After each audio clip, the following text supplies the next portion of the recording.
Hello there, and welcome back to Navigating Patterns. What I'd like to talk about today is intelligibility. And I want to go over what is intelligibility, why I think it's important, and what it means to us, what it means to others, and why I think intelligibility is a good way to understand what's going on with the people around us today.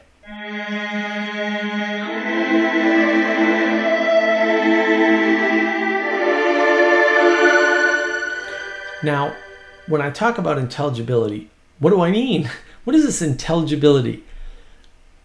What intelligibility is for you is a sense that you understand enough about what's going on, about a given topic, maybe about the world in general, that you can either ignore something, you have a reliable predictor, right, person or an organization to make predictions for you, or that you're getting information, good information, that allows you to make a prediction. And I put those three in that order for a reason. The thing we prefer is to not have to worry about something, because that takes the least energy, right? There's no harm, no foul. I don't need to worry about that. Maybe war in Afghanistan or the pullout of Afghanistan, don't need to worry about that. That's over there. Not to say that it won't have consequences down the road, but I don't need to worry about that like right this minute. Or maybe I know somebody in the military and I can just reference them. And so if I need to know something about Afghanistan, I can just call them up or email them or whatever and ask them, hey, what's going on? And they will give me a reliable prediction. Like, oh, no, you don't need to worry about that. Or, oh, yeah, the only things you need to concern yourself with are if they're shipping refugees to your town. Like, otherwise, don't worry about it. Or I need a source of information to allow me to make a prediction. Like, oh, well, I call up my buddy. He doesn't know anything about the refugees, but he told me all this stuff about how many are coming across and which groups in the State Department are handling the refugee relocation, so which websites to look at, whatever it is, right? And then I can go look, and then I can do my own research and find out. That's the most expensive cognitive thing to do. And so when I'm looking at the world, what I'm seeing is a breakdown in intelligibility. And people feel like either they can't get the information they need to make a prediction, they don't have people making predictions for them that they can trust, right? And they can't tell whether or not they need to worry about something. Like they hear about something and it's like, oh, this is like the most important thing right now. That part of that is the attention hijacking, say online or with your phone, or this thing's just buzzing all the time going, ooh, this is important. I'm like, no, it's not. So I don't know. Sometimes it's like, oh, well, it just went off in the middle of the day and I don't know, right? And so we're constantly being bombarded with this stuff that's breaking down intelligibility or really taking intelligibility and making it much, much more difficult. And so what does that mean when a person doesn't feel like they have intelligibility? Well, intelligibility is the thing that gives us a sense for the things we do and do not have to worry about, the things that we can handle and can't handle. And part of that is just the overall load. Like if I've got 5 things going on that could take me out financially today, which has happened before, then that's too many, right? That's like 4 too many. You don't really worry about one thing, because you have other things to worry about, right? So one financial disaster is enough to kind of like occupy your thoughts for the day on the panic side of your life. So that might cause me to be afraid. It might cause me to be angry. It might cause me to be inauthentic, right? To try and garner help when I'm angry. I'm seeming like I'm not angry, trying to make friends with you, even though I don't want to be friends with you because I got bigger problems in the world, right? It can manifest as seeking behavior, right? You're just looking to fit in. It can manifest as egoism or overconfidence, like, oh, I know what I'm doing, even though you're really fearful inside. So there's all these manifestations of that core uncertainty, right? That inability to find intelligibility. And again, a lot of the times with intelligibility, what we're actually doing is trusting something, and then that trust is broken. And a lot of our trust networks are just broken. And we kind of know this. Subconsciously, we actually usually know when people are lying to us. We can tell when predictions start to go wrong. And we're like, okay, am I making bad predictions or am I getting bad information? Because all predictions rely on information. And, you can try to source all the information you need yourself. Good luck with that. That's hard to do. I'm not saying you can't do it, but you can't do it for a lot of things. You can only do it for a few things because time and energy and effort are limited, right? You only have so much in you. Even I can only research like 3 or 4 things in a given day to find enough, quote, good information that I think I can make reasonable predictions or get a reasonable understanding of, right, and intelligize something. So if you're not spending your day doing that, by the way, I don't recommend trying because there's lots of stuff to do during the day that's more important. And that's the problem, is that there's so much to do. We have to outsource. We have to get rid of some of this stuff. Well, most of this stuff. So hopefully most of the stuff in the universe we can ignore. That would be great, right? Some of the stuff we can outsource to an expert who can make predictions for us or tell us what's important to us or what we need to worry about. But the rest of it, we have to take in the information. It better be good information. And if it's not, then when our predictions go wrong, was it our predictive power? Am I in trouble because I'm stupid? Because I'm always stupid about something constantly. Or is it bad information? In which case, oh no, right? Like, no, I need a source of good information. And so when we don't have this, again, everything breaks down. Everything breaks down. And when things like that break down, if you don't have a community to rely on, that makes it worse. And right now we have a community crisis. We're not in communities. We're not getting together. And the reason why communities are important is because they build trust. The people you interact with in person on a regular basis, it's not that you can trust them it's not that you can trust them, absolutely. It's not that you can trust them, with everything or with a lot of things, but there's probably something you can trust them about, right? So you may have that friend who's always late. Almost everybody knows somebody always late, but they're always there. That's a big deal because I know a lot of people who are always on time, but only when they show up, and they don't always show up, irrespective of whether or not they said they were going to show up. In other words, they'd rather not show up than be late. In other cases, they're just flaky and unreliable, and that's okay. And maybe when you need them, they come in spades. Like they're there. They're coming with everything they got. Like people have all these funny trade-offs, right? And in our friendships with them. But another reason why community is important is because you're in person with somebody. And that's actually really important. Because if you're getting information fed to you from like a personality on YouTube or an organization on TV or some kind of report or a government organization, that's probably the worst, then the problem is that that's usually one-way information, and it's almost certainly prone to go astray. So maybe the news media doesn't go astray very often, but when it does, it's completely off the rails. And that's a problem because you don't want to be completely wrong. And as is often the case, those are bad conditions. When you're with somebody in person, you have extra information. First of all, two-way communication, so you get the information customized for your brain, right? They know you, you know them. You know how to ask the question to get the information that you want. They probably know how to answer in a way that's better for you, or at least there's a higher likelihood of that. Plus there's body language. And body language is very important. So one of the things that body language allows us to do is to understand things like performative contradiction. So if I say to you, I say, don't worry, everything's going to be fine. You're not going to believe me. My tone says everything's not fine. My body language says everything's not fine, right? I'm screaming to you panic in 2 other languages while I'm telling you everything's going to be fine, right? And so what do you believe, right? And often, we sense that. Now, that doesn't always bubble up to our consciousness in the moment, but we sense that, and those things build up. So if somebody's just hysterical all the time about everything, and probably know people like that, I know a lot of people like that, unfortunately, then, when they're hysterical about something, like, that's kind of their normal state, just kind of going to ignore it. But maybe they're trustworthy in that they're always like that, right?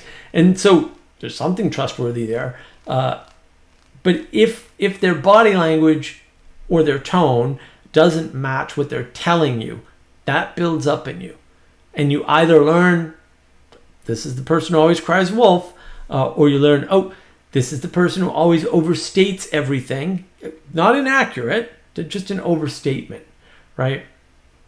So one way to say to put out an overstatement is to say, well, no one who takes aspirin ever gets sick from aspirin. Well, obviously not no one, because absolutes don't exist. So no one is not going to happen, right? So there are people who get sick from eating aspirin. Usually they don't, because they get sick, but they're out there.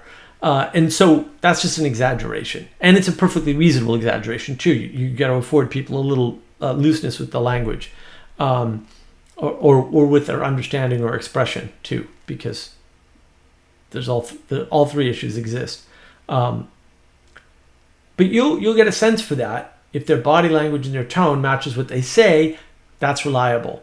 And if it's also consistent, that's great. So reliable might be when their body language and their tone matches what they say, that you can count on, right? But it might not be consistent, because they might not have the ability to do that, right, in all the things they talk about. Fair enough. And so there's something about reliability and consistency that contribute to intelligibility. But we don't necessarily need both, although obviously having both is great. And that's important, because when we feel the world is intelligible to us, then we're more calm. We don't panic. Our baseline anxiety is lower, right? We're able to deal with more stuff, because we're not constantly worrying about the most important stuff, the stuff that needs to be intelligible to us.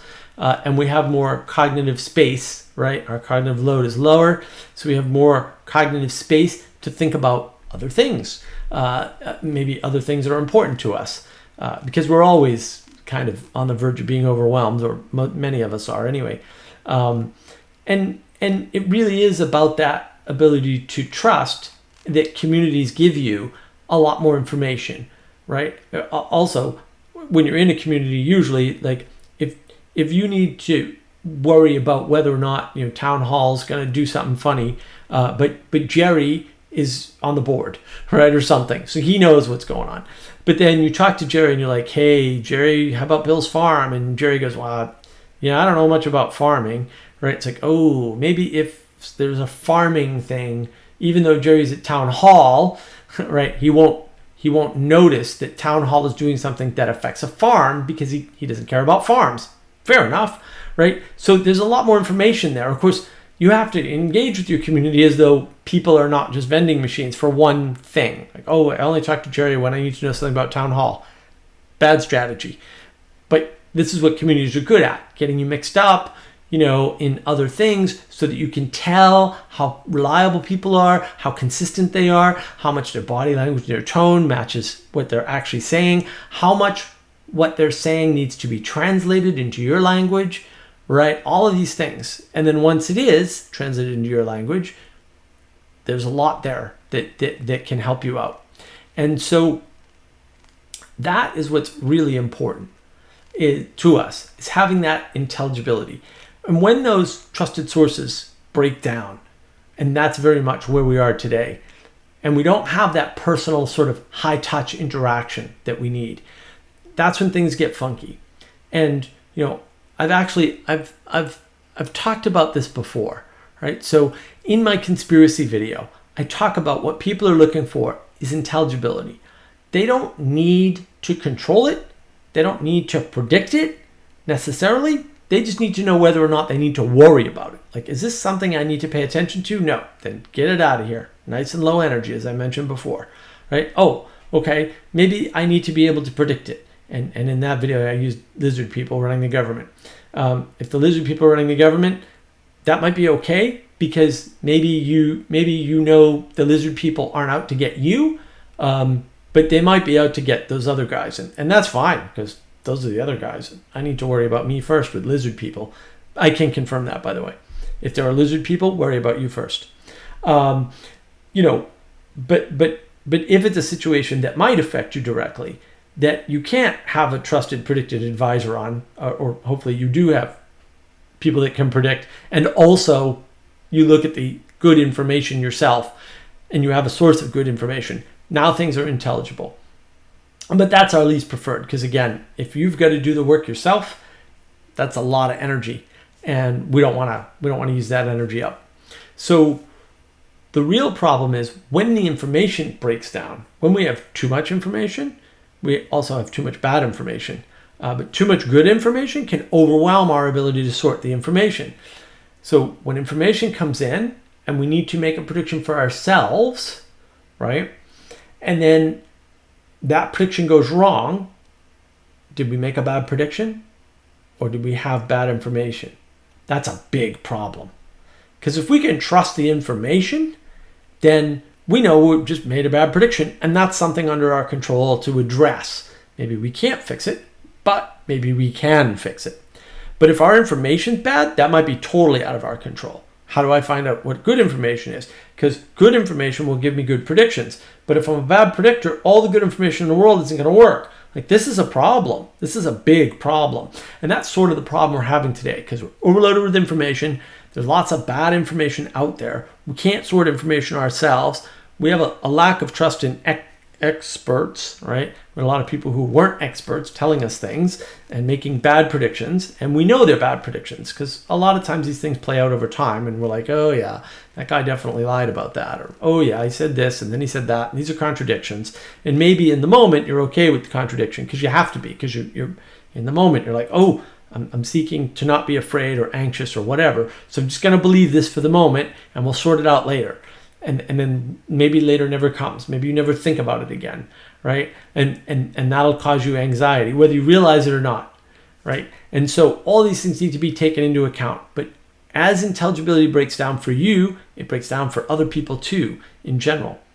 And that's what we're seeing. We're seeing a lot of people who are very anxious, very afraid, very angry, faking their way through relationships to feel better, or to at least make sure that they're not caught off guard in the moment, right? And we see a lot of people sort of overconfidently just charging into the world and saying, no, this is the way it is. Absolutely. Because sometimes we just give ourselves intelligibility. We say, nope, the world is going to go this way. And we get stubborn about it. All of these things can happen. And I think you're seeing all of these things. But the good news is, once we have a handle on what intelligibility means to us and what we're doing when we're looking for that intelligibility, and even just the fact that we're looking for intelligibility and it comes in sort of three flavors, that can help us to give us a way to cognize and think about these things and sort of roll them around in our head and intelligize them and go, oh, okay, right? This is why these people are panicking. This is why I'm feeling anxious, right? And then what do I need to do? Oh, well, I need to either find a better information source, stop trying to make predictions because I'm either bad at it or I have bad information I don't know, right? Get in a community where I can find some high trust, or just ignore more stuff. If you're worrying about climate change and you're already anxious, that's making you more anxious. Don't do that. It may be important, maybe the most important thing in the whole universe, but it can't be the most important thing to the whole universe to you right now, because you get other things going on and you need to prioritize what you're worrying about. And so trying to make everything intelligible, or too many things intelligible, is just going to overwhelm you, because we ignore most of the world. Most of the world we ignore. There's so much going on. There's planets whipping around the sun. There's sun flares going on. There's neutrino particles bombing us. There's cosmic rays causing bits to flip in our computers. It just goes on and on and on. And, there's all kinds of countries at war, and there's probably a genocide happening somewhere at the moment, because there's always one of those going on. Luckily, they're small scale, and even more luckily, I don't have to hear about them, which is good. There's people starving. There's people starving in your neighborhood. Like, all these things are happening, and we're ignoring almost all of them. And that's a good thing, because we can't pay attention to everything, and we have to be careful with our attention. And so when we feel like we have a way to, to reach an intelligibility about things that are important to us, that's when things get better for us. That's when we're calmer, right? And as long as we're as everything's going okay, and that's never going to always be the case, because there's a catastrophe, a black swan event happening somewhere, then we're fine. But not only does it help you, it also helps you understand other people. Why are they panicked? What is it they don't find intelligible? You can kind of find out. You can ask them. Now, you can't understand directly somebody else's intelligibility, just the same way they can't understand yours. But what you can do is you can find out from them what they think about a topic and how they're making sense of it. And when we talk about the breakdown of sense making, we're really talking about the tool that allows us, or at least one of the tools that allows us to have intelligibility about the world, is sense making. What's good information, what's bad information, what's good prediction, what's a bad prediction, what's something I have to pay attention to, what's something I don't have to pay attention to. Those are all types of sense making operations. And so you can talk to people about how they're making sense of things, what they're finding into, I don't know what's going on in Afghanistan. Fair enough. Like, they don't find Afghanistan intelligible. That's okay. Won't ask them about it. They don't have any confidence that they know anything. So we don't have to, we can take them off the list for experts to talk about that topic, right? And you can find out what information sources you're using, and you can also help them to say, I understand that you're upset about Afghanistan, but you know what? We probably don't have to worry about it. And I know I'm not worrying about it. Maybe you don't have to worry about it either. And that may bring down their levels of stress. And so we can all help each other in this. And we can look for communities, local communities, where we can have trusted sources, high-touch interactions, personal interactions not just around the things we want to know in the moment, but around all kinds of other things that give us more information about the consistency, reliability, trustworthiness, accessibility of other people around us. And that's really important. So I hope this sort of clears up intelligibility, gives you a sense for why it's important, why I think we've, lost it, right? And why it's broken down, and how to create more intelligibility for yourself. Like, at least you know what you're up to.